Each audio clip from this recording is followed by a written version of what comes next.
The land down under has never been easier to reach. United Airlines has more flights between the U.S. and Australia than any other U.S. airline, so you can fly nonstop to destinations like Sydney, Melbourne, and Brisbane. Explore dazzling cities, savor the very best of Aussie cuisine, and get up close and personal with the wildlife.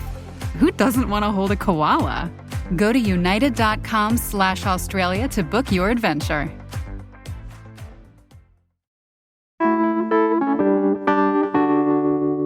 Today on CityCast Portland, we're talking about the design the county landed on for the new Burnside Bridge and the disappointment it brought to many Portlanders. We're also getting a debrief on Portland Mercury's Burger Week by Burger Week superfan Bryan of Montevilla. Joining me on this midweek roundup are our very own executive producer, John Notarianni, and CityCast Director of Digital Strategy, Bryan Vance. It's Wednesday, August 21st. I'm Claudia Meza, and this is what Portland's talking about.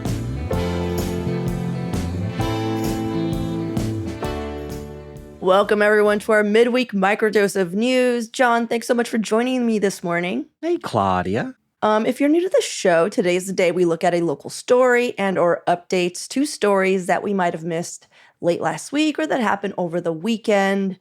But before we jump in, I have a couple of updates. One being that Commissioner Renee Gonzalez is now being investigated by the Portland Election Office for using taxpayer funds on edits to his Wikipedia page. We covered that in August 9th episode, if you're catching up. Portland Mercury's Courtney Vaughn just broke that story on Monday. I imagine she'll be following up on it. John, did you see this coming? I saw this coming. I didn't know that there would be an investigation, but I mean, we definitely talked about it on the show and we're like, eesh, that feels not right. Interesting that it's coming out on the same day that is also showing polling with Renee Gonzalez in a lead in the mayor's race right now. But what's interesting is that if you read to the very end, it's an insignificant lead. Well, yeah, and 40% of people are undecided, which, yeah. They basically wrote a story just to say, we have an insignificant number to share with you. Yeah. But that's cool. News, what's up? The truest tradition of journalism. Yeah. I will say that I love that it was Portland Mercury that broke this story about him getting investigated because if you remember my piece about it, they were considered a sketchy source in the Wikipedia world. That's right. Yeah, in the Wikipedia gate. Uh-huh. So anyhow, you've got one for us too, right? Yeah, I was just looking at Mr. Marshall Runkle has dropped out of the mayoral race. Runkle had been a chief of staff to former city commissioner Chloe U. Daly. He's been around local politics for a long time, since the mid-90s. And yeah, listeners might have heard the chat that you had with him, Claudia, a couple months ago when we were doing our mayoral interviews. He was an interesting candidate.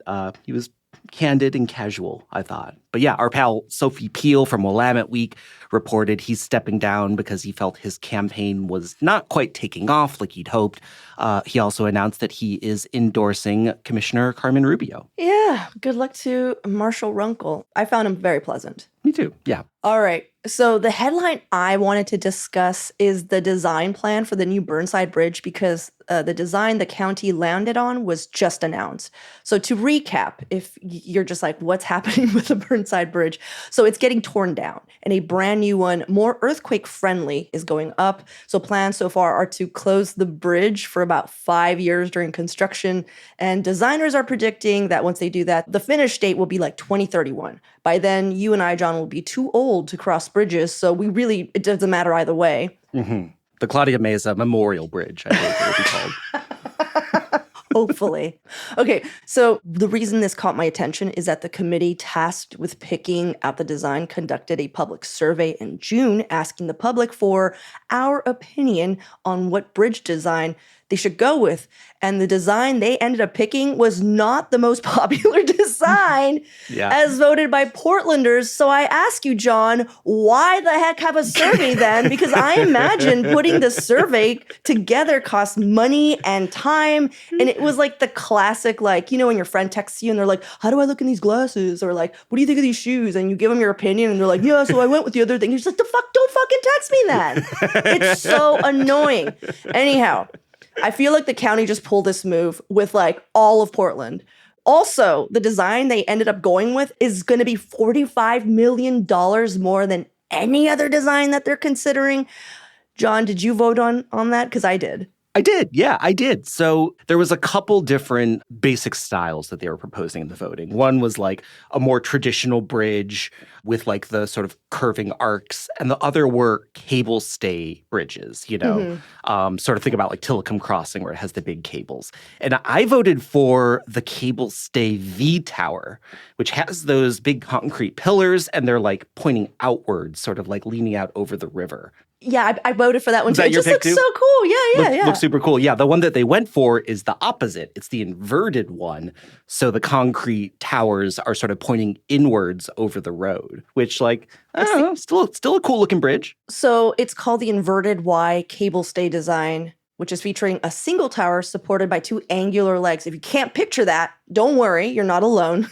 But if you've ever been to Boston, it looks a lot like the Bunker Hill Bridge near Charlestown, which I've actually crossed that bridge a few times because that's where Jessica was living. Your partner. Yeah, when she was finishing up grad school. And I gotta say, it's a really cool looking bridge, especially at night because they light it up all nice, Mm-hmm. It's also super functional, John, because it connects to the waterfront and has pedestrian access points, which our new proposed Burnside Bridge will not have. And John, you did some digging on why that is, right? Well, yes, I did do some digging, and it's a little bit more complicated than that because it is unclear, and it's not even clear that they know what the answer to this is because there had been a proposal to add stairs and an elevator, and then Commissioner Joanne Hardesty really, really pushed to build a pedestrian ramp onto this bridge as well. Yeah. That idea kicked around for a while. It was going to be insanely expensive. It was going to be like between $98 and $132 million. So that ramp is definitely not happening. And via the reporting that I'm seeing right now, I'm not clear on exactly what pedestrian access to the East Bank Esplanade is going to look like.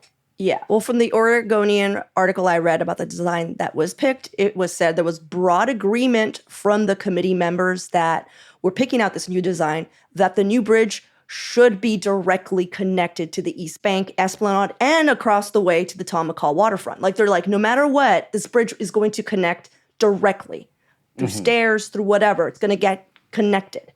Yeah. And the current design has wide paths for bikes and pedestrians, but the bridge connects to city streets, not the popular waterfront paths that run below that span. And one committee member, Anthony Jackson, went on record saying he thought it was strange that they chose the more expensive inverted Y design while not investing in pedestrian connections that would actually make the bridge more useful. Because again, $45 million more expensive, like why not choose a cheaper bridge and actually build it so like more Portlanders can use it? So I don't know. I don't understand why the county has to like eternally fumble the ball. The other thing that I thought was funny was that the reporting by Mike Rockaway, the Oregonian, said that committee members said they expected their decision will trigger disappointment in some quarters because the proposed design is unusual and because it was not a top choice in the public survey, which like coming in and being like, we know that people are not going to like this $900 million project is just a real interesting choice of local government decisions. The other thing that I was like, you guys, is that it was picked because they're like, there's been no bridge like this ever in Portland. And I'm just like, you know what? We don't need shiny and new. We need useful and now. Like, we just need it to be good. A good, solid bridge that's not going to break when there's an earthquake and that we can, like, use when we're in the Esplanade and we look up and we're like, wouldn't it be cool if we were up there now? You know what I mean? Yeah. I don't know. I'm just happy that this project is moving forward. I'm just happy that there is progress being made. I mean, we have seen so many other infrastructure projects in the region just be delayed forever and ever and ever. And the fact that they are still putting, one step ahead of the next step on this project is reassuring. And I look forward to walking across it. Hopefully I won't need to use that ramp. Even if I need to use a walker to do it, because it takes so long. We're both going to be on walkers. Someone's just going to have to heave us up. Okay. All right, I'm going to, let's leave on your positivity because I don't have it. All right, well, let's take a quick break here. And when we come back, Bryan from Montevilla is joining us for a Burger Week debrief.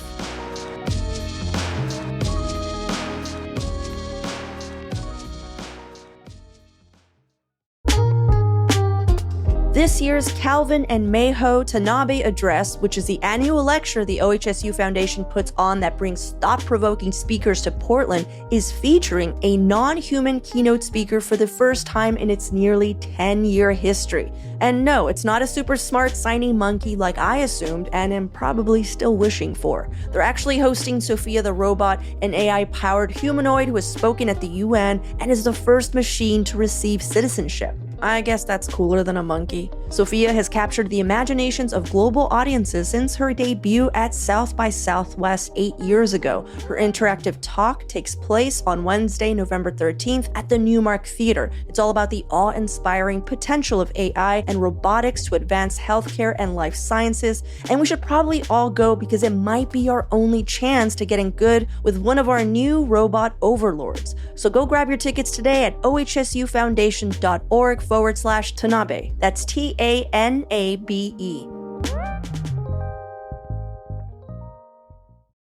Oh my God, Bryan, great to have you here. I haven't seen you since our contributor party. Hey, Claudia. Yeah, that was awesome. For those of you who don't know, Claudia threw a special party for all of CityCast Portland's contributors, and it was fantastic. Claudia is like a celebrity in Portland, as the listeners may be aware of. You mean among the contributors? Among like restaurant owners, bar owners, like random people on the street. There was someone who just biked up at one point and said hello to like you and John, and I was just like, "What is going on?" That was a friend, but thank you. I love that you. Sure. It was a listener. Let's be honest.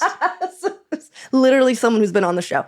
I just love that, Bryan. You basically petitioned for this. This is a segment that you're like, we're doing this. I forced this to happen. Okay, so for those who don't know, Portland Mercury throws these like themed food weeks across the metro area pretty much throughout the year. It'll be like, wing week, pizza week, whatever. Burger Week, in my opinion, is the best of the best. And the reason I'm so excited about this is because it forces people to go out and try new things. Mm-hmm. And Burger Week is like the biggest one. There's like over 80 something locations. I mean, we're talking up on Hayden Island, out in Gresham, out in Beaverton, Tigard, Tualatin, Lake Oswego even jumped in this time around. Oh. So it forces you to like really get out and explore. And it like allows these restaurants to expand their creativity. You've got restaurants who would never, ever, ever offer a burger like XLB suddenly making a burger that feels very like relevant to their menu. It's just a really fun way to get out and try some new restaurants, see some new parts of the metro area. Yeah. And I heard that you did some research last night. I love that you're just like, oh, well, I'm going to be on the show. I might as well go eat some burgers. Okay. Yeah. What did you go eat? So last night, I hit up two spots. Haymaker Bar up on Killingsworth in North Portland, and then the Burger Bow burger at XLB. So these are two very different burgers. The Haymaker Bar burger is a Fundito burger. So it's like a queso covered burger. Yeah, it was awesome. And this was like the queso actually has like chorizo in it, and it's a smash patty that's like nice and caramelized, and it's just like a really well done thing. I'd never been to this bar before. It was super cool. And they have like a whole Burger Week special menu. So they have like 2 different slushies right now, including this like lavender lemonade non-alcoholic slushie that just tastes like a floral bouquet in your mouth. It's pretty cool. And queso fries. So they use the same queso that they're putting on the burger. And with the chorizo? Yeah, with the chorizo in it. Yeah. Okay, this is why this is perfect, is because I would never have a smash burger. I'm always just like, I miss the meat. Right. You know what I mean? It's just not enough. Yeah. I'm sorry. I don't understand why we're all into smash burgers now. Like, it's the new thing. Yeah, so I think that this queso with actual meat in it would be a good addition to a smash burger. Yeah, and it's just like, it's not, it's got enough of it that it, like some of it drips off the sides, but it's not so smothered in it that you feel like you're going to have a heart attack after you eat this thing. And it's just a delightful burger, and it's something that you're not going to find in Portland normally. Like there's no one making this any, other time of the year. So it's like, it really forces you to get out and try some new things right now. How was the bao burger? That thing was interesting. First off, it's huge. It feels like it weighs like 2 pounds or something. I know it doesn't, but it's like, it is a hefty burger.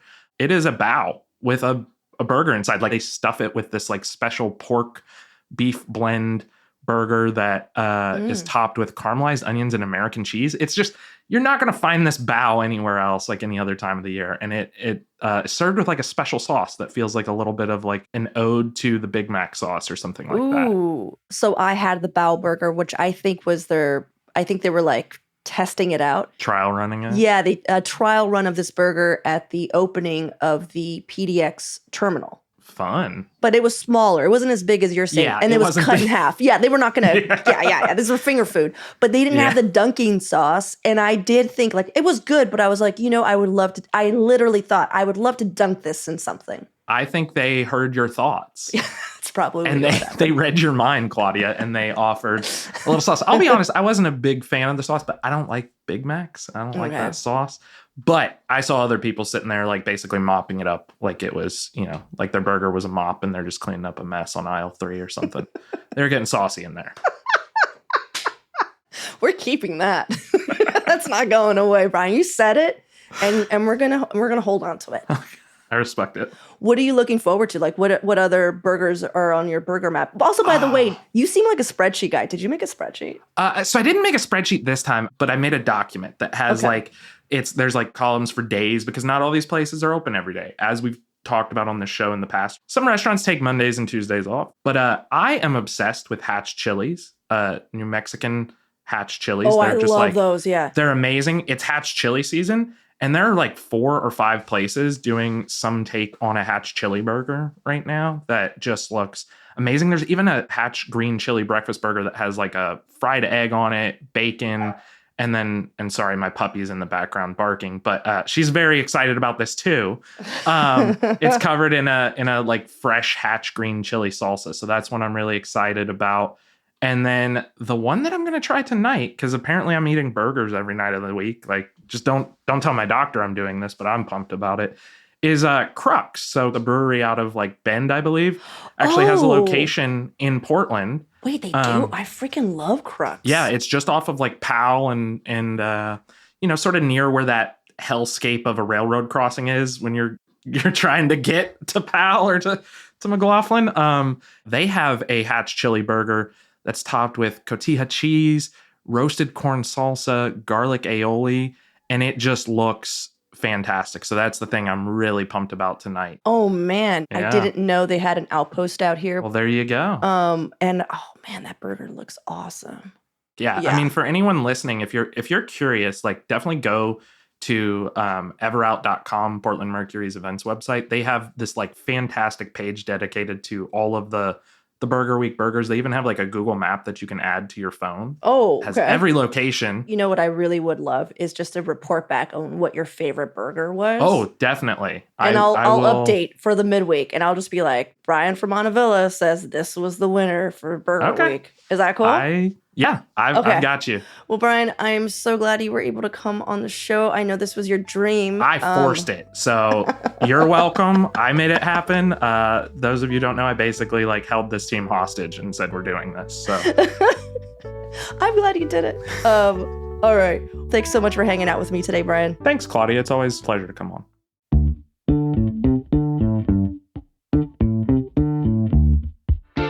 That's all for today here on CityCast Portland. Thanks so much for listening. If you enjoyed the show, please share it with a friend, rate or leave us a review. It really does help us out. We'll be back tomorrow morning with more from around the city. Until then, see you at Slim's.